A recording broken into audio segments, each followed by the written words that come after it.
co-worker, friend, amongst many other titles. He was a great guy with a lot of great traits. And some of the traits that I remember that stand out to me are his giving and generosity with his time, with his skill, with his knowledge. Also, how kind and patient he was. I mean, really, that stood out for my whole life watching him, just how kind and patient he could be. He was fun and relaxing to be around, just the kind of guy you wanted to hang out with. Also very skilled and knowledgeable about a lot of things. I thought Ralph was a really good listener and a good conversationalist. And another thing that stood out was he was a respecter of the elderly. He really was able to connect with people that were older than him, as well as very invested in the young. So he was just a great all-around great person, and I'd say that those traits were on display pretty much all the time. I loved spending time during the holidays and summer with Uncle Ralph. I still remember how he would arrive to our cabin when I was a little boy on his motorcycle. He was still a bachelor, and he would show up on his motorcycle and have a brown paper bag. And in that would be maybe one t-shirt and a toothbrush. Good to go, good to go. That's the only way to go. That's the only way. I remember much later in life when we would take our treks across country from California here to Kansas, Nebraska to see the Holst family and a Holst family reunion. And those were just great times because we were packed in a minivan, a whole bunch of us, and just spending a lot of good quality times along the way at every kind of stop. And he never got annoyed if we wanted to stop one more time. And one time in particular, I remember we stopped because he had taken the trip before the windmill to our family farm where my grandma, Irma Schultz, was raised up. And so took the windmill part and he needed a tower. And so we stopped and got a tower. And we were already 7 people in a minivan, packed with luggage, and somehow he crammed in these supports for a huge windmill under our legs. So now I'm sitting like this, under my arms and on the roof and every way. And it just made that experience more amazing. And then, of course, when we were going over the Rockies, it was so much weight that we overheated many times. And just slowed the trip. We got to enjoy the Rockies and see the beauty there. But I got to see again that demeanor of kindness and patience and ability, knowledge to fix things. And that's how I learned what to do when a car overheats. And it's not yelling and screaming. Every moment really was a teachable moment too. There's so many things that I could talk about. But a neat thing about him he wasn't just focused on what he liked. He also really got into what we liked. And so as a teen growing up, he knew about my love for music. He knew about my love for the forest and the outdoors. And I remember for my high school graduation, he gave me a book. It was a Dr. Seuss book, and he did a bunch of illustrations on the front cover. Things that I liked, that represented me. And I thought that was just so special. The way he used his creativity and his knowledge of me to build and to grow into that. He also did lots of fun projects just to build that relationship. Now, while I think it is important that we take time to celebrate, it's also time for us to mourn and to cry. But speaking of Dr. Seuss, there's this quote that I thought was really good because it helps us focus on remembering the wonderful things we had. It says, "Don't cry because it's over, smile because it happened." And I just love to think back and celebrate with all of you at what Ralph was and who he really embodied. So today we smile as we remember this wonderful guy who means so many different things to each of us. And one more thing is I love that Ralph was an educator. In fact, he was one of the people that really inspired me to get into education. So that's what I went to study grad school and become a teacher as well. And he cared for and fought for his field. I saw how he was passionate and how he cared. He personally invested in the program and the hundreds of people he taught over the years. And I know that he's going to continue to do that through the scholarships and his legacy, and through some of you that are here, his students and co-workers. While I wish I had picked up all of Ralph's mechanical and creative skills, I'm glad to have learned and spent time doing things together. He got me my first car and taught me everything I knew about anything car-wise. And it's the time, really. It's the time that we cherish. Those times together that cannot be replaced, but can be remembered. Those moments will never be lost. The only moment that I do not cherish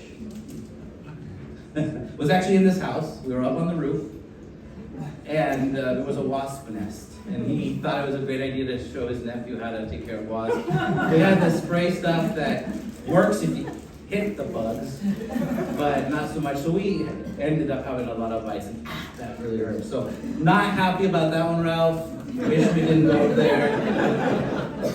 But everything. I mean, even when I was a little kid going on his field, and he had to put blocks on his flatbed truck so that I could drive it and learn how to drive a stick. And, you know, we're going like this. The rocks that we put on the back are falling off because I don't know what I'm doing, but we had a great time doing it. Ralph was a hard worker that cared for people. He knew how to have fun and seemed to balance the doing with the being. He also knew how to balance the work with the fun.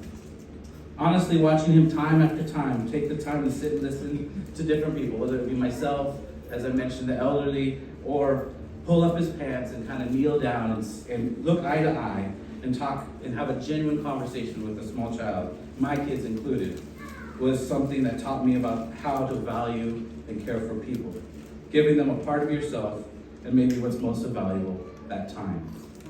So we gather today and remember Ralph Schultz and how he touched each one of our lives in some unique way by giving himself to the people and the things that were most important to him. May we guard the good memories in our hearts and take what we learned and observed in Ralph and pass it on. Thank you.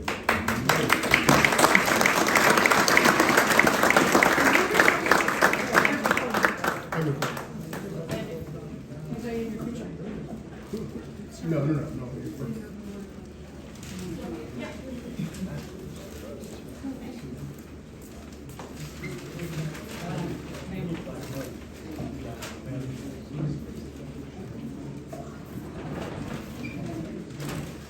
Hi, my name's Landon. Hi, Landon.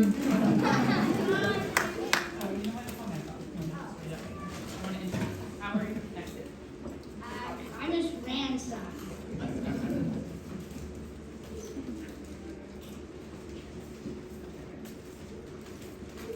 Something I remember about him is that we used to walk in the shop. He was also kind, super duper kind. I was sad when he passed away. He lived a happy life. He liked cars and basically any other thing to do with mechanical stuff. I wish he could still be with us and healthy. I miss him.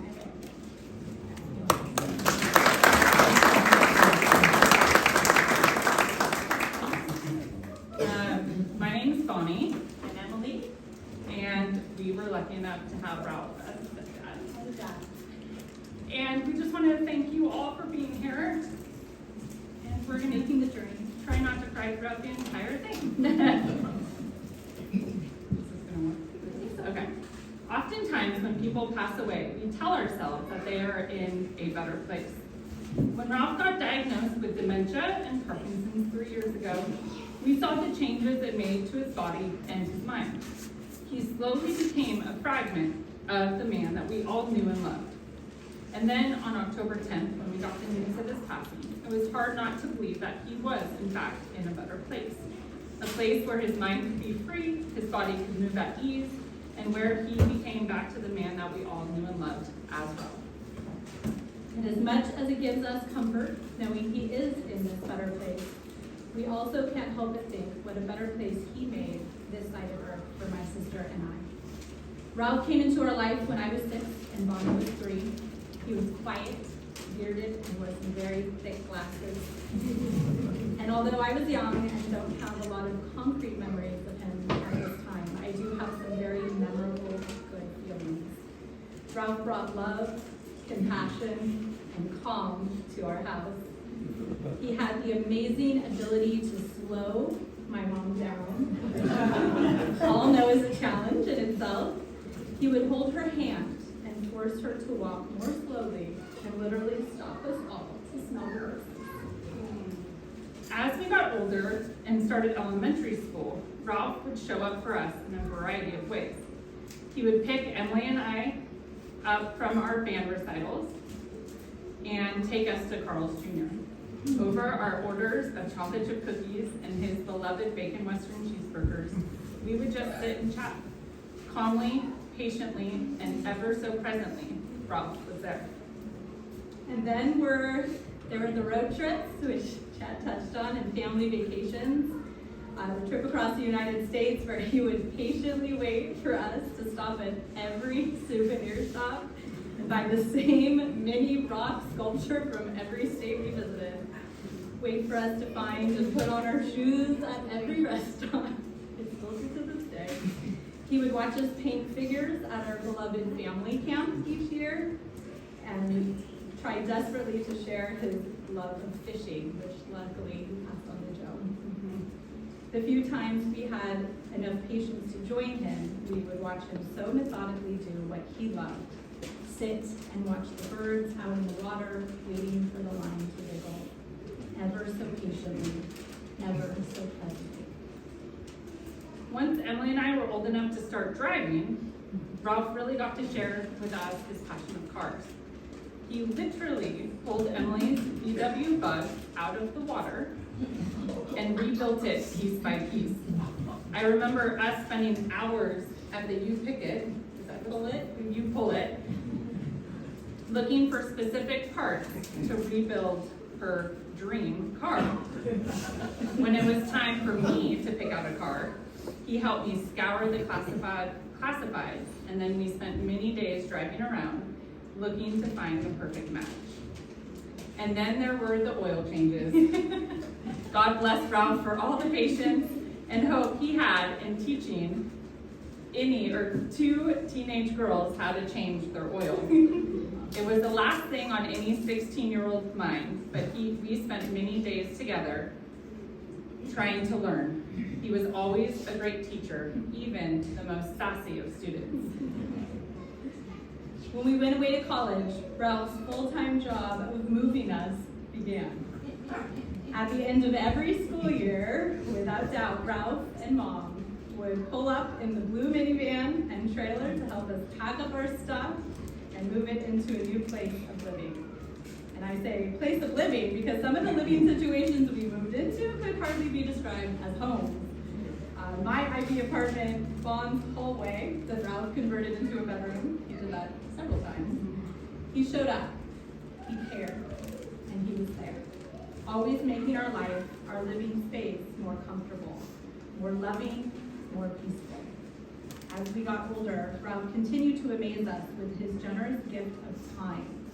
Driving from Sacramento to Santa Cruz one night when my car broke down, building numerous planters and the archway that Bonnie and Bo stood under for their wedding. He was incredible.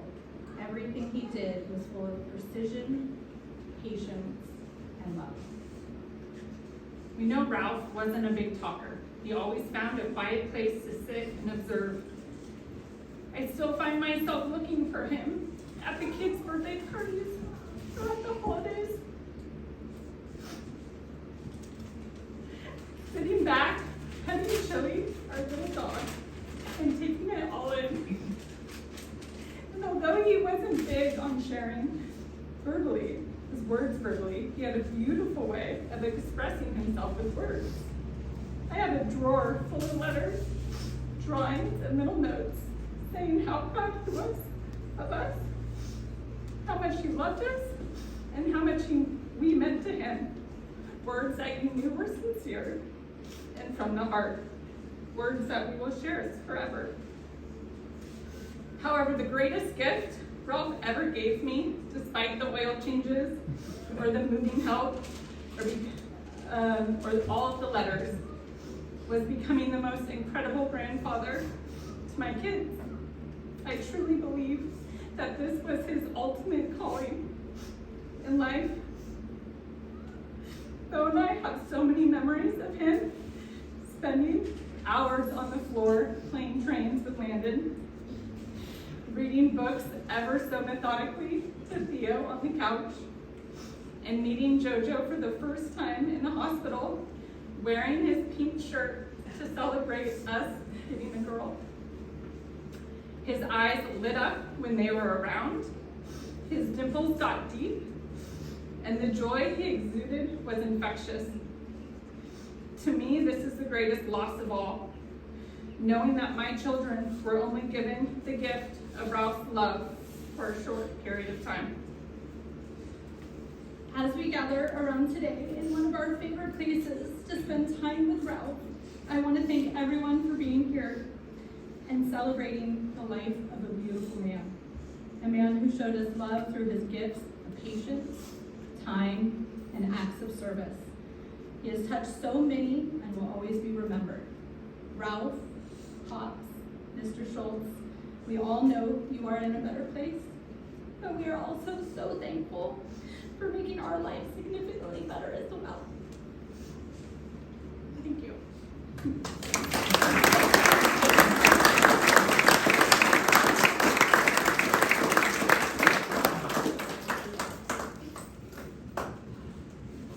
All right, if there's anybody else who would like to share some words or short stories about Ralph, please make your way up to the front of the classroom.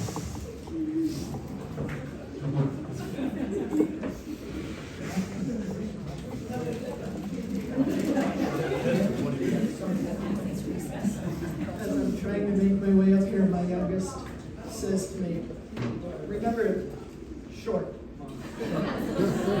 Because I can be verbose. But at the age of 77, sometimes I start talking about something and I forget where I am halfway through. So if that happens here, I apologize. I didn't get to know Ralph as well as all of the rest of you. First of all, my name is Pat Schultz, and I was married to his brother, Alan. And Alan and I had 5 children, and we were involved very heavily in all of their things. And we didn't get to spend a lot of time with the family. We lived way down in Southern California, and so I didn't get to know some of those things about him like all of you, even though I was in the family for a lot of years. But what really comes to mind to me is, like everybody said before me, he is a very talented man. He had a gift for working on cars. They came down to visit one time, and we have 3 acres, and we had a riding lawnmower. And I don't know anything about mechanics, but the wheel froze up or something, and Alan couldn't get it off. And Ralph says, I'll take it off your hands. And he did. And he took it all apart, put it back together, painted it. It looked like new. Oh my word, he was very, very gifted that way.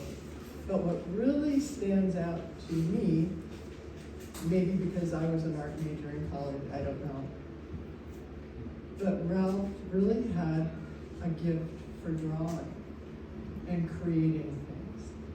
And in our home, we have a pen and ink drawing of one of the ships that Alan was on, a picture of his mother milking a cow. She grew up on a farm.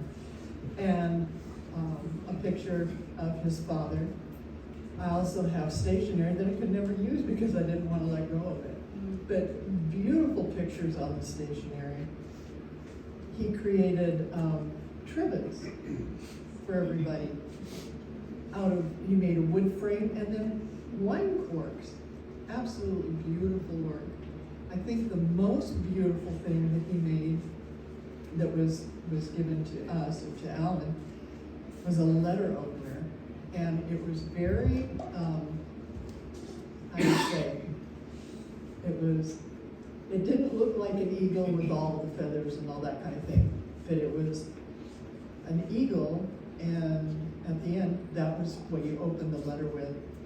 It's absolutely beautiful. I mean, he sanded it and finished it, and it's gorgeous. And I use it all the time.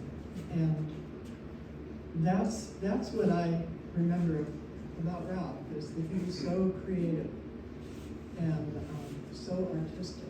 And who would have thought, I mean, with all his other gifts and everything. But he will be sorely missed, for sure. And for what he had to go through the end of his life, he is truly in a better place.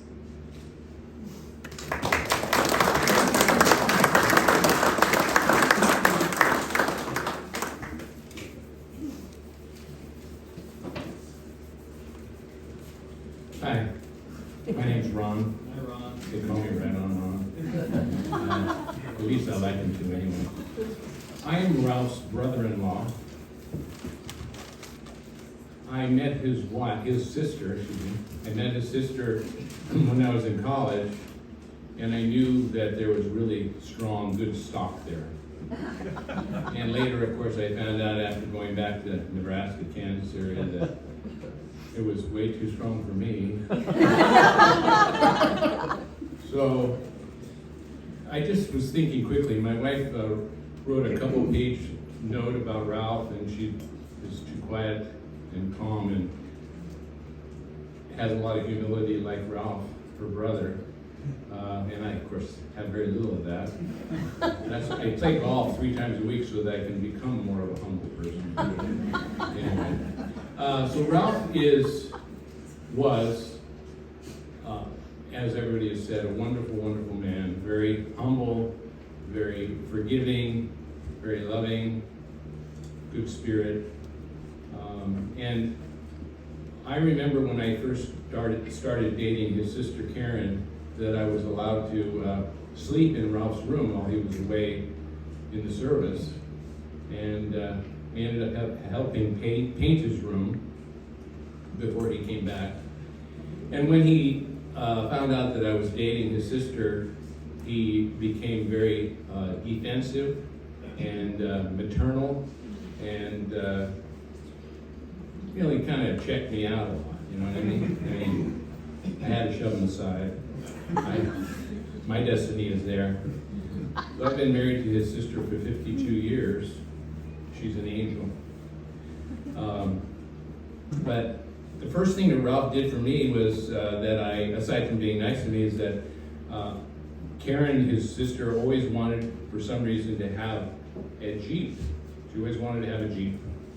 So I was able to come across a 52 Willys, still with the snorkel on it from the military. And I took it to Ralph, and we lived in Foster City in the Bay Area, and I brought it, and Karen didn't know about it. And I said, "This is for your sister, what can we do?" And I left it with him because I am in no way mechanical. Matter of fact, I get a piece of grease on my finger, I freak out. So sorry about that, guys. But he rebuilt this 52 Willys, painted it, put a new engine in it, covered up the snorkel hole and all that, and we presented it, bringing Karen to the house in Stockton. We presented the Jeep to her, and she just was overwhelmed with joy. Of course, she thanked him a lot. I don't remember her ever thanking me, but yeah, amazing. No, he didn't ask for anything. It was his cost, although I was willing to give him some money. So that was wonderful. And then he was never a guy that, during the holidays or for birthdays, he didn't always give you a gift or celebrate your time at that time, which you kind of expect from people. But he was always very giving and loving, and he knew that one of the things I loved in life was to play chess, the game of chess. And he put together, I still have it in our living room, it's sort of on display.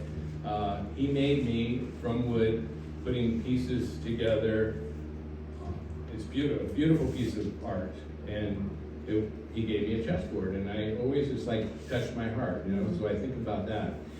And before I became a professional in another industry, I was in the clothing apparel business, and I had a van, and I said, I gotta figure out how to hang my clothes and, hang the clothes in here. What am I gonna do? He says, "Oh, bring it to the shop at Gulf High."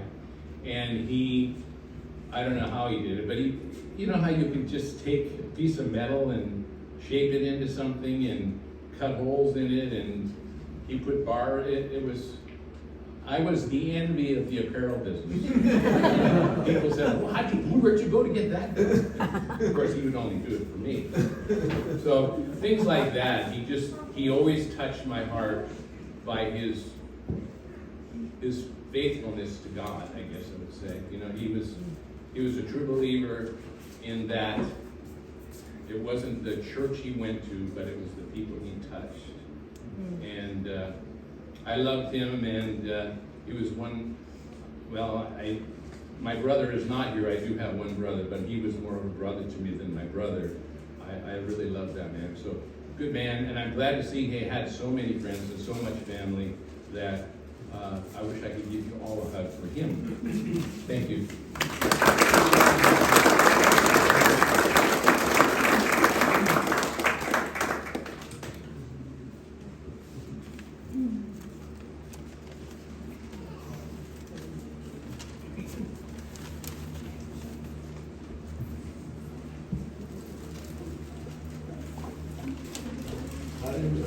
My name's Dennis. I'm one of Ralph's first cousins, and my sister Judy's sitting over there. And she asked me, Dennis, did you do your homework? And I never did do my homework, even when I was in school. But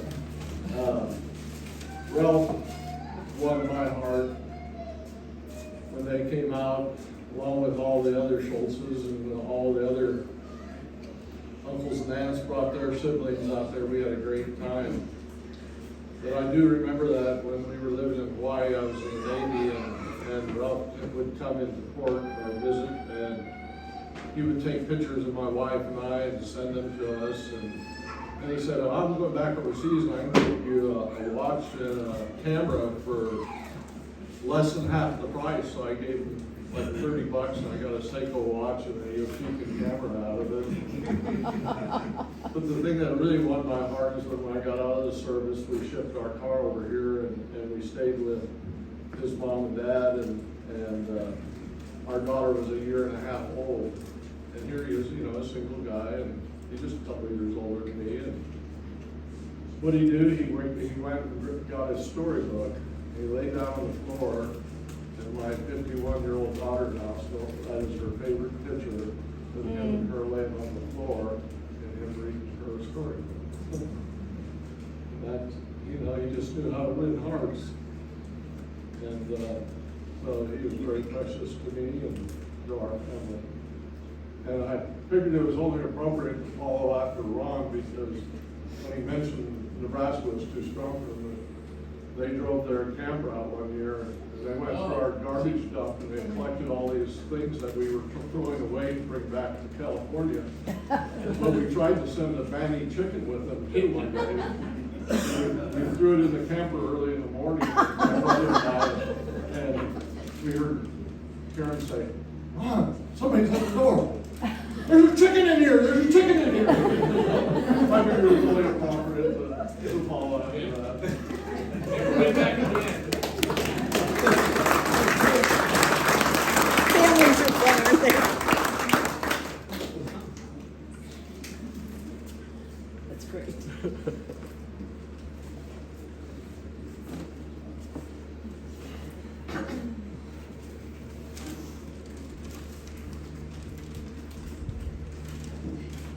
So I'm gonna cry through this whole thing, because it's what I do, the family, you know it.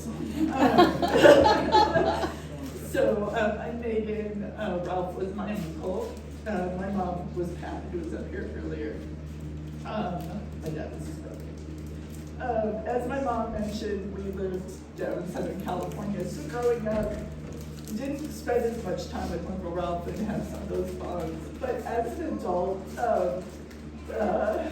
work has brought me up here to Sacramento on a fairly regular basis. So over the last decade, when the time allowed, I would try to reach out to Aunt Patty and Uncle Ralph, and Karen and Uncle Ron, and spend some time with them.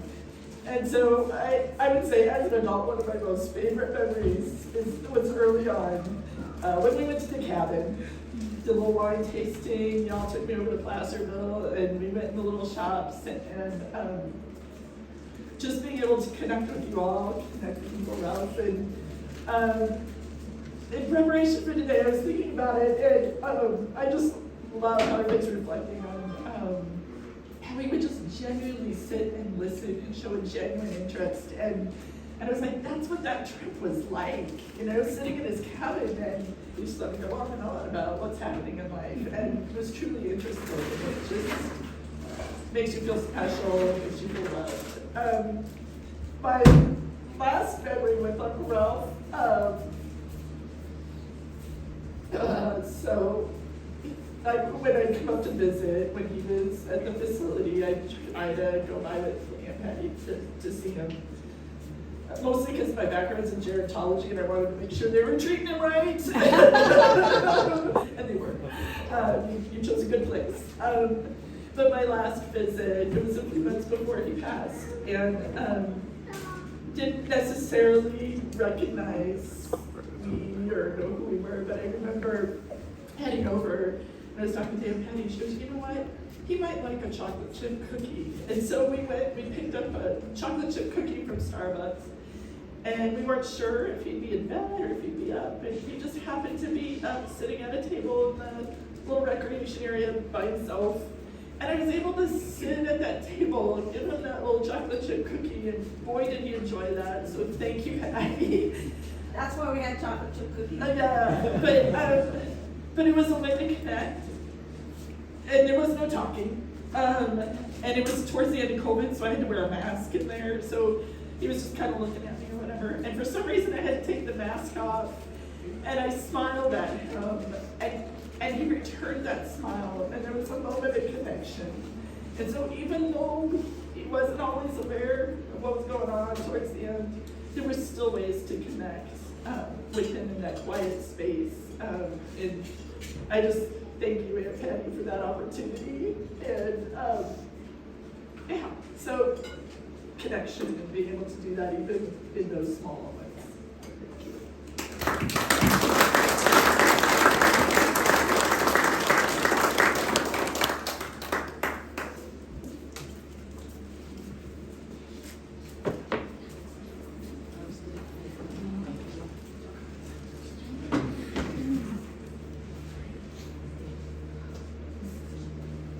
I just want to thank everyone. You guys all supported me through some really hard times.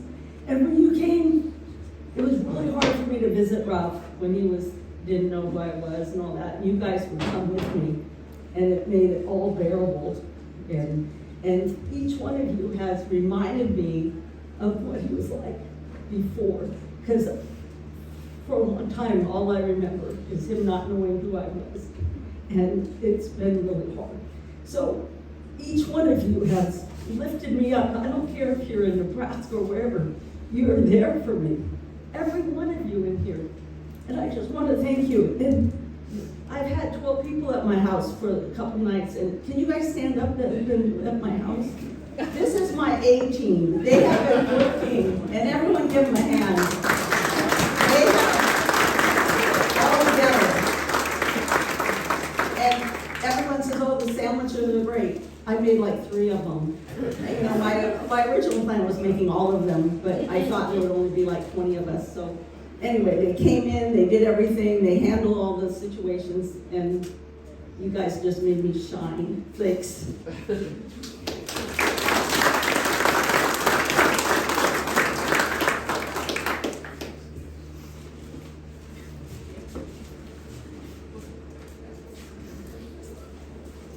Well, I'm gonna get nowhere on this, but, I love Ralph. He could fix anything. If I said, Ralph, I would like you to make me something where I can grind up my glass, off the middle school we went, and he built this thing that, where I could crush up my glass, or if I needed a stand to hold my kiln. The cabin is the most amazing thing. It was a dumpy, flat roofed, horrible cabin. And one of the first things he did was to put a spiral staircase in after they put the kitchen in. And, you know, down to LA, and Chad's conversation about put it on top of the van, and so here's this cabin, and he pokes a hole in the ceiling, and the spiral staircase in this closed confined area fit perfect. But the amazing thing was, when you got to the top, they put a pitched roof on this flat, ugly cabin to make it look better. And so the old roof, what's it called? The old roof was there. So you came up the spiral staircase, and voila, there's this ugly old roof. And he put a landing. He built, whatever it was, a 4-foot landing. And there it was. Okay, so now, whatever it was, a year or two later, it was time to work on the upstairs. So the first thing he had to do was to put floor in. So the pitched roof, the old flat roof was pitched, right? So he had to develop a truss system, is that the right word? To make it so that it would be level. From, so it's that way, here's the landing. So he engineered that. Of course he could engineer it. And then put down the subflooring. When he went to put the subflooring down, it matched perfect to this random landing at the top of the spiral staircase. Who does that? It was perfect. And then he decided Patty wanted dormer windows. And what Patty wants. Sometimes Ralph doesn't do it like in a timely manner or exactly the way Patty wants it. Or sometimes he just doesn't do it and blows her off. But anyway, here's this brand new pitched roof. He cut a hole in the roof and he put in a dormer window. He didn't know what he was doing, and it was perfect. And then he did it again, because you gotta have symmetrical, you gotta have 2 dormer windows. And that was the area where they were able to bring furniture upstairs through the windows of the dormer window to finish off the upstairs. And the upstairs ended up being 2 bedrooms and a bath. Wow. Patty wanted one big giant dorm room. But it was perfect. It was amazing what he could or couldn't do, or he would just do it. His biggest claim to fame is love of his family, of course, and love of his friends, of course. But what he really did is he kept her grounded. Patty has 2 gears, right? 100 miles an hour or crash and burn. And Ralph grounded her and kept her on track. It was not an easy task.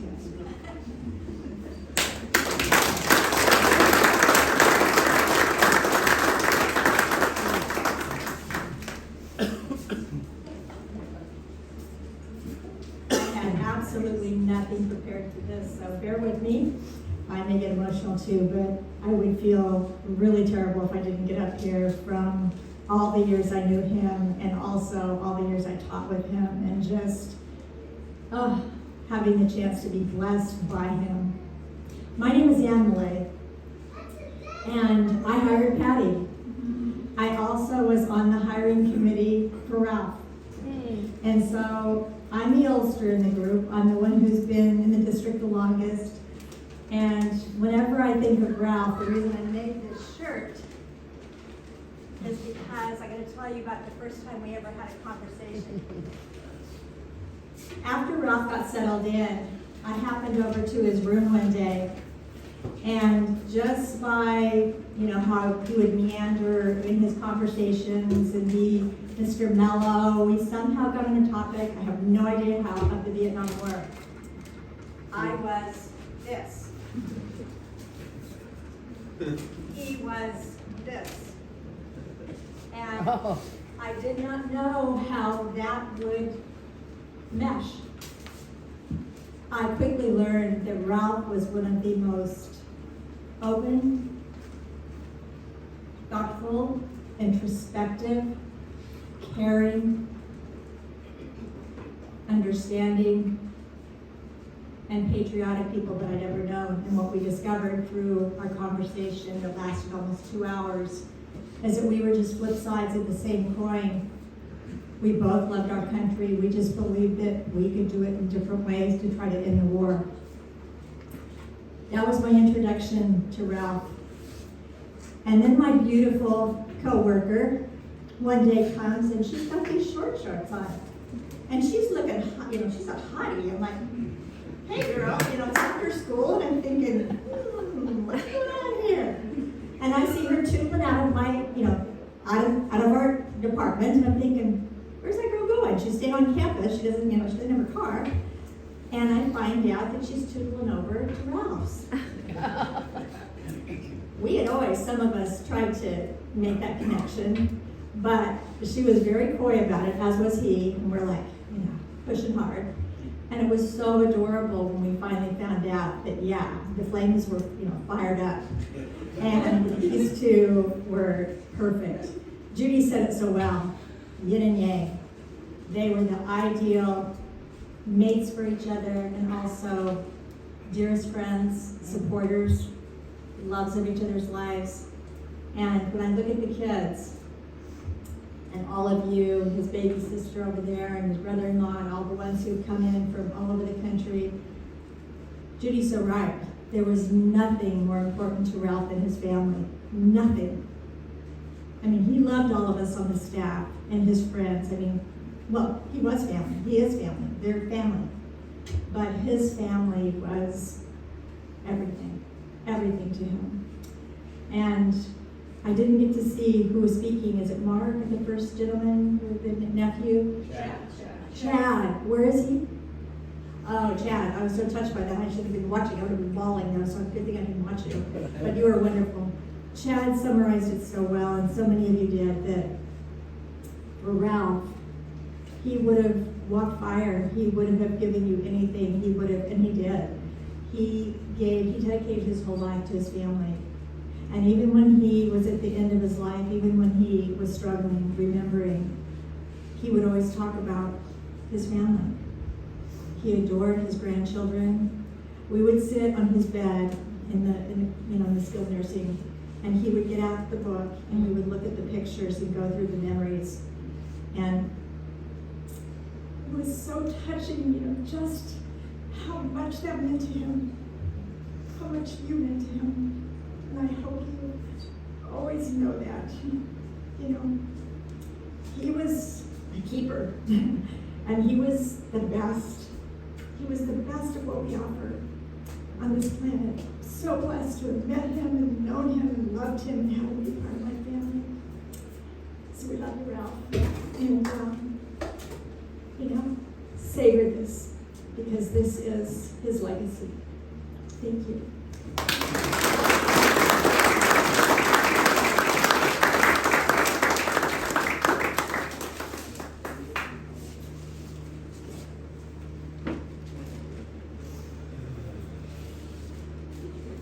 Patty, I hope you don't mind if I say a few words.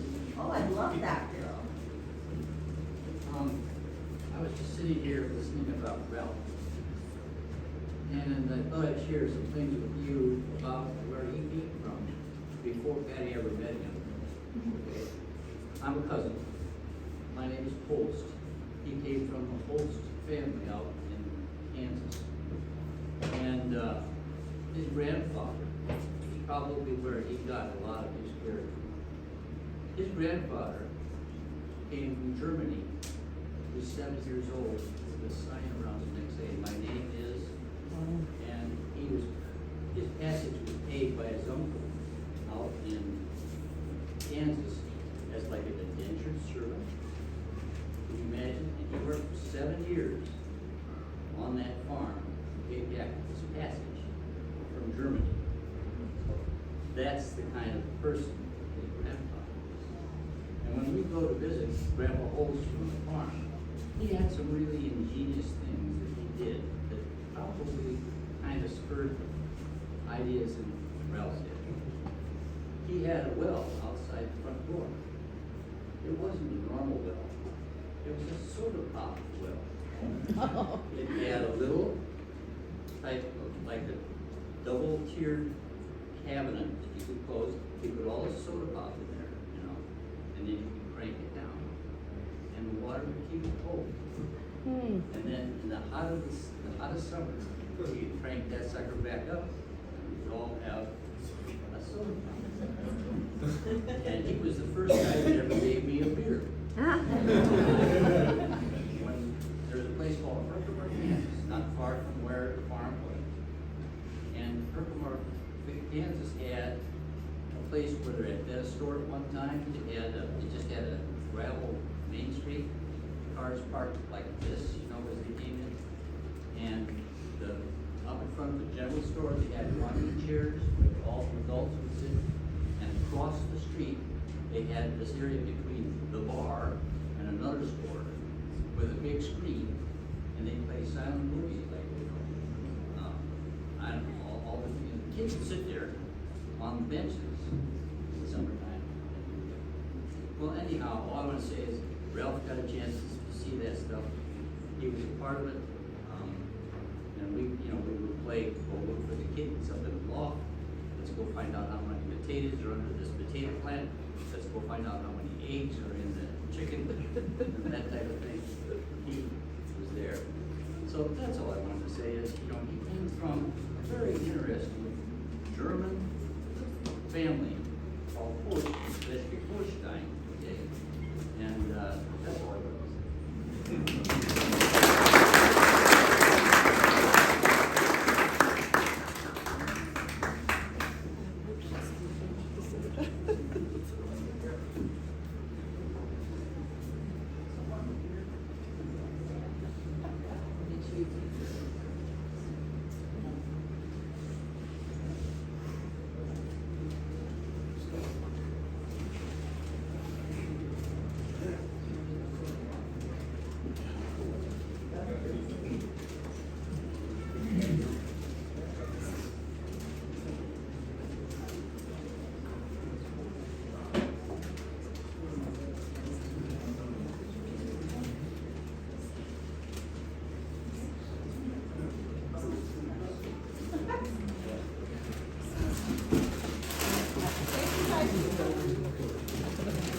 Party's not over, celebration's beginning.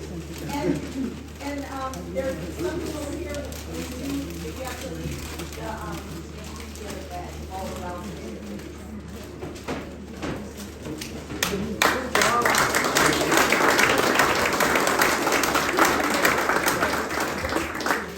All right, now, here there's some gifts in the corners of the kids that Ralph selected.